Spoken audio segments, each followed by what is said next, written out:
Entonces yo os voy a explicar de una experiencia que hemos tenido desde el 2006, más o menos. Hicimos un encuentro entre universidad y ayuntamiento, hicimos un convenio de colaboración y nos pusimos a trabajar.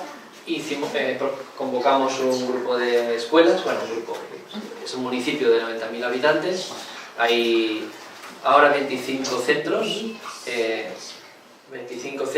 y a ver si lo digo bien, 25 centros públicos y 20 privados, creo que son. O sea que tiene mucha población escolar para la población que es, ¿no? Pero bueno, zona metropolitana de Barcelona, aunque un poco pija, no sé si conocéis San Cugat, pues al otro lado de la montaña y tal. Y entonces ahí hemos hecho digamos, en una habitación como esta, pues nos hemos podido reunir todas las escuelas, ¿no? Todos los centros escolares de 0 a 18, porque el tamaño del municipio da para eso, aunque las privadas no han venido, han venido puntualmente, un poquito más. Un par sí han ido siguiendo, pero las públicas son las que más hemos estado trabajando. Y entonces en este grupo nos hemos ido reuniendo mensualmente durante unos años, entonces 8 años al final.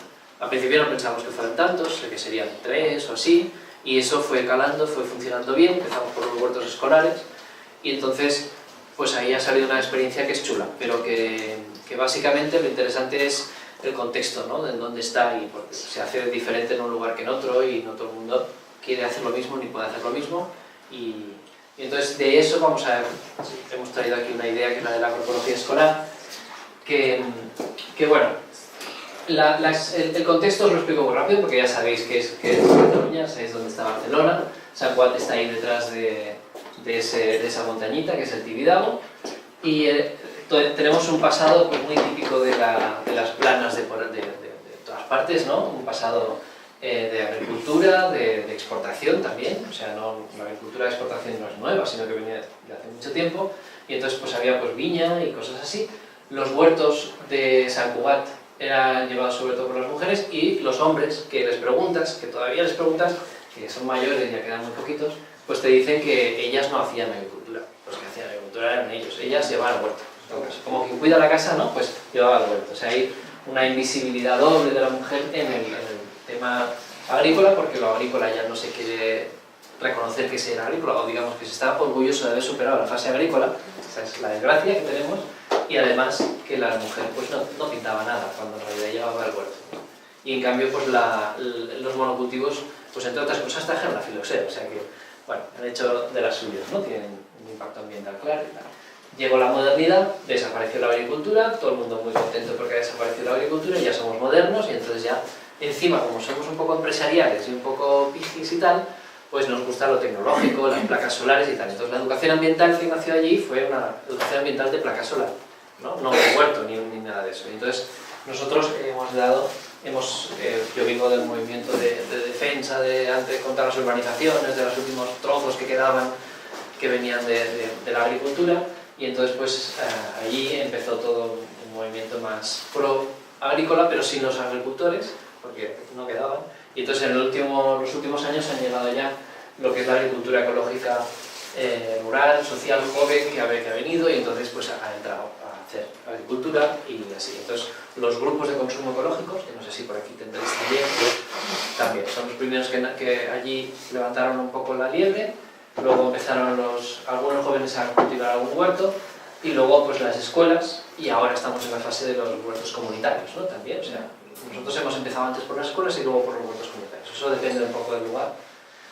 Y con la crisis inmobiliaria, financiera y todo eso del 2008, 2012, pues también lo planteamos dentro del término de decrecimiento, ¿no? De que en realidad estamos decreciendo, en realidad estamos para atrás. Y cada vez gastamos menos petróleo en el mundo, globalmente. Eso ya ha empezado, en 2005, mínimo 2005 ya ha empezado. Entonces nos podemos hacer ilusiones de un futuro muy tecnológico, muy robotizado, pero la realidad, o como mínimo una realidad, es esa, ¿no?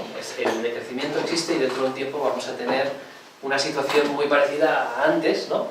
Pero habiendo destrozado bastantes conocimientos de antes y bastantes infraestructuras incluso de antes y costumbres, ¿no? Entonces eso hay que un poquito que reinventarlo, ¿no? Si no lo podemos recuperar porque lo tenemos cerca y lo podemos ir a preguntar a la abuela o al abuelo, entonces hay que reinventarlo, porque se puede reinventar. Realmente aprender a cocinar, por ejemplo, que es una cosa muy importante, pues eso se puede volver a inventar, ¿no? Aunque sea comiendo amargo de vez en cuando, ¿no? Pero al final hay que volverlo a hacer. Entonces, bueno, este es nuestro mundo escolar, ¿no? Estas escuelas que os había dicho. Simplemente deciros que estos años hemos estado trabajando con 0 a 18 años, que eso es un poquito con profesorado, sobre todo. Yo participo bastante con los alumnos y tal, pero el trabajo nuclear es de docentes, de formación de docentes, y entonces venimos de hacer ecoauditorías escolares en las escuelas, con una visión bastante tecnológica, ¿no? La visión de que poniendo placas vamos a solucionar, vamos a hacernos sostenibles, y al hacernos sostenibles ya estamos haciendo una educación ambiental. Y eso no está tan claro, porque por muy sostenible que sea, bueno, incluso el comedor escolar ecológico, por muy ecológico que sea, pues pasan 2 o 3 años, igual algunas familias se dan de baja, que en las que habían impulsado el tema, llegan otras familias que tienen más problemas económicos, lo que sea, y reclaman un poco de precios más baratos y se va todo al garete. Y sin proyecto educativo que lo entienda, que lo apoye y todo eso, pues que todo se va muy rápido, ¿no?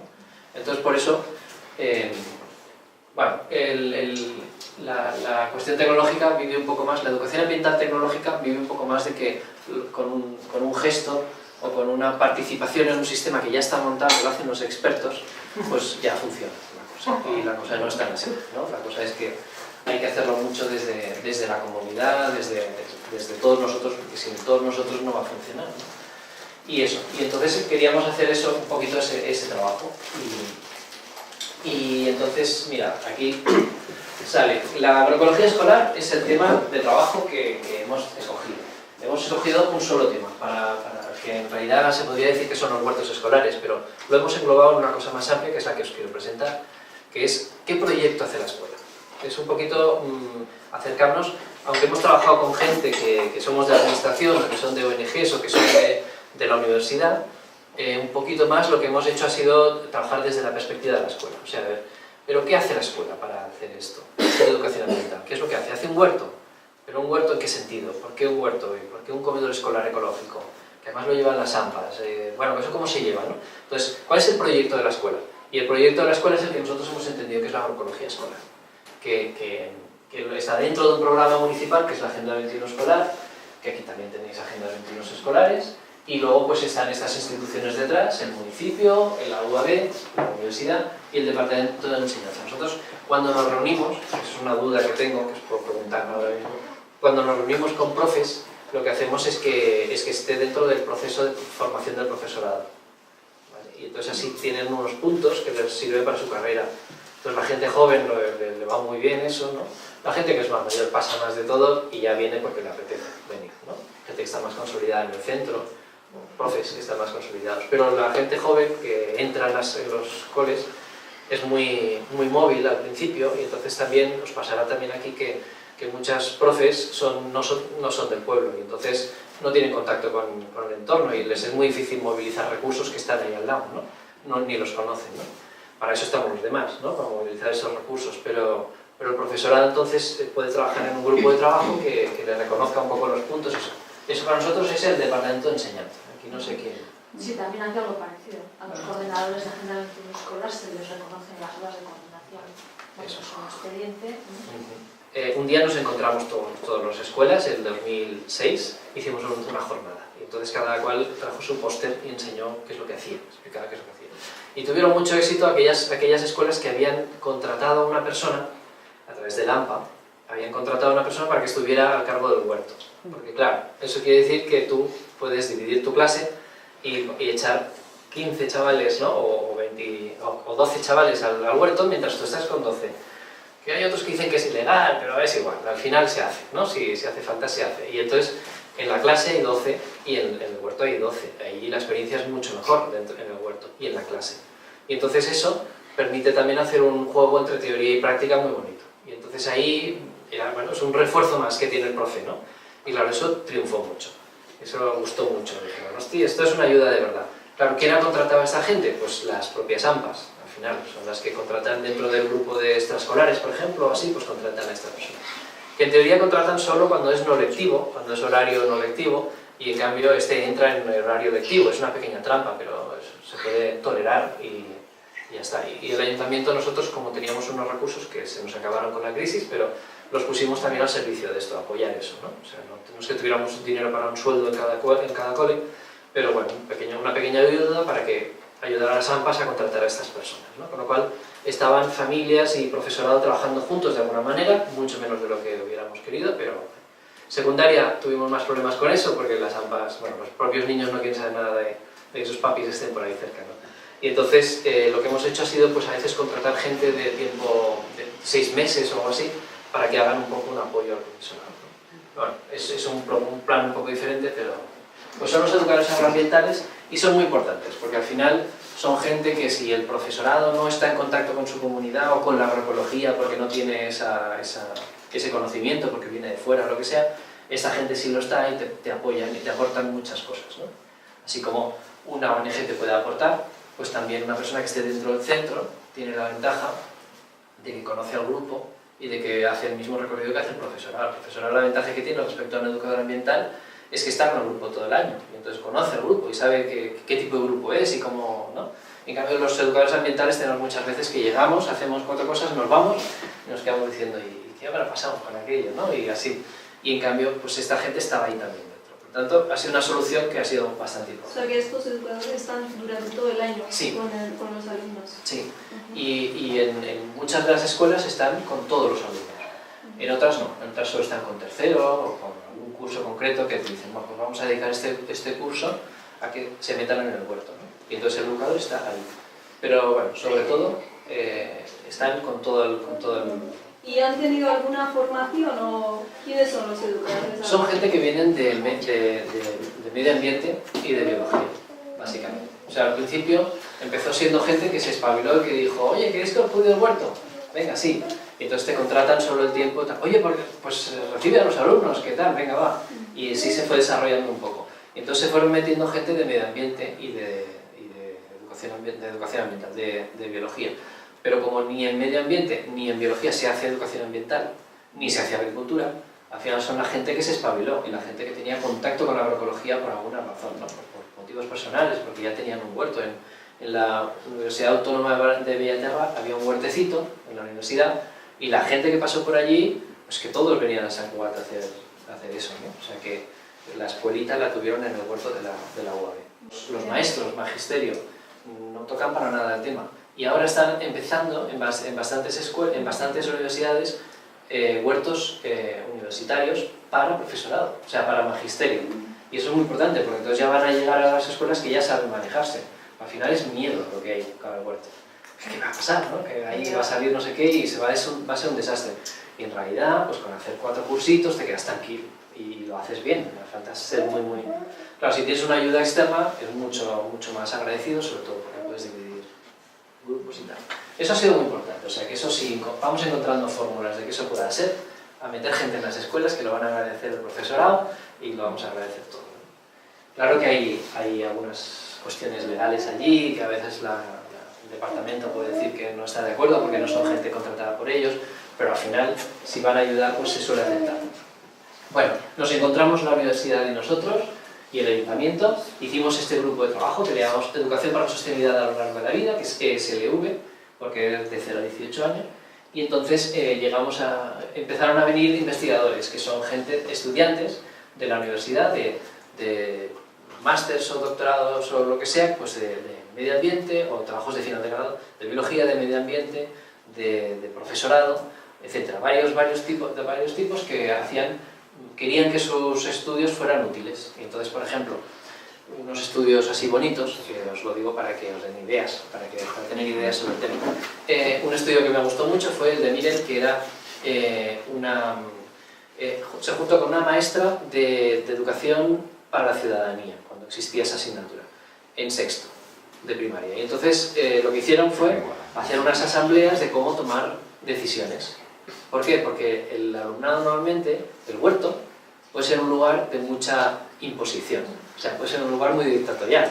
Porque si el huerto, hay cosas técnicas que tú no sabes cómo van. Pero si encima el huerto ecológico, encima hay muchas más técnicas, ¿no? Encima no se puede plantar esto, si lo otro y no sé qué. Entonces puede ser que un educador o un profe llegue y se dedique a dictar normas. Y los alumnos lo único que tengan que hacer es obedecer. Entonces, a ver, no. ¿Cómo hacemos eso? Y entonces empezaron haciendo una asamblea. Entonces, ¿cómo se respeta al otro cuando habla, no? ¿Cómo tal? Empezaron a hacer simplemente una asamblea, digamos, de respetarse mutuamente cuando se están haciendo ideas, y luego qué pasa cuando hay dos ideas diferentes, cómo se utiliza lo bueno de una y lo bueno de la otra, etc. Y después de eso pasaron a las decisiones tecnológicas del huerto. Y concretamente el tema del riego, no dijeron aquí toca gota a gota, que es lo ecológico, sino dijeron no estamos en agroecología, estamos en agroecología escolar, por lo tanto vamos a ver qué técnicas puede haber, cómo vamos a regar el huerto, buscad maneras y tal, y cada uno defendió su manera y tal, investigaron, ¿no? Y entonces a partir de ahí se generó un proceso de diálogo en el cual acabaron decidiendo que gota a gota, lógicamente. O sea, no hay ninguna diferencia entre el huerto ese y cualquier otro huerto, pero en ese se hizo como un problema educativo, o sea, se trabajó como problema educativo, de educación para la ciudadanía, y en nosotros quizás pues, se fue más rápido y se perdió esa oportunidad, ¿no? Eso es una investigación, y quiere decir que la persona que hizo esa investigación se acercó a la profesora, estuvo con ella durante 10 sesiones, le ayudó a dinamizar aquello, y fue muy bien. Y entonces partió mucho de la necesidad de la profe, porque la profe quería hacer asambleas, eso. Y lo del huerto lo tenía menos claro. Entonces se combinó un poquito esas necesidades y se hizo, ¿no? Bueno, de ahí se hizo un trabajo, tanto en gestión de los proyectos como en educación como en investigación, que quiere decir que ayudamos al profesorado, nos pusimos a su lado para que los proyectos pudieran salir adelante, tanto físicamente, ¿no? Porque es lo primero, como después también la burocracia que hay que hacer para que te den una subvención, pues hay que ponerse a su lado para hacerlo, para ayudar, porque es un rollo y hay que estar ahí. Es el acompañamiento que la comunidad podemos hacer a las escuelas, ¿no? Y entonces entramos en contacto con muchos actores de la comunidad, desde familias, municipios desempleados, gente de fuera, de otros países, afectados por pobreza alimentaria, educadores en general o comunidad investigadora, fueron poco a poco aportando, apareciendo, quizás como expertos, quizás como observadores. Nuestro recorrido ha sido un poco así, hemos hecho unos años muy alegres, digamos, hemos trabajado mucho, hemos sido mucha gente en el grupo y después hemos bajado un poquito por la crisis y ahora estamos en un momento de pasar de lo que es el huerto, de pasar un poco hacia el comedor, por ejemplo, ¿vale? Porque nos estamos encontrando que no hemos trabajado demasiado el huerto, el comedor, no lo hemos hecho, nos hemos dedicado al huerto. O sea, nosotros pensábamos que íbamos a estar 3 años con el huerto y se acabó. Y en realidad nos dimos cuenta que cuando empiezas tienes tanto trabajo y hay tanto que hacer y de acompañarse que solo con el huerto te puedes pasar toda la vida.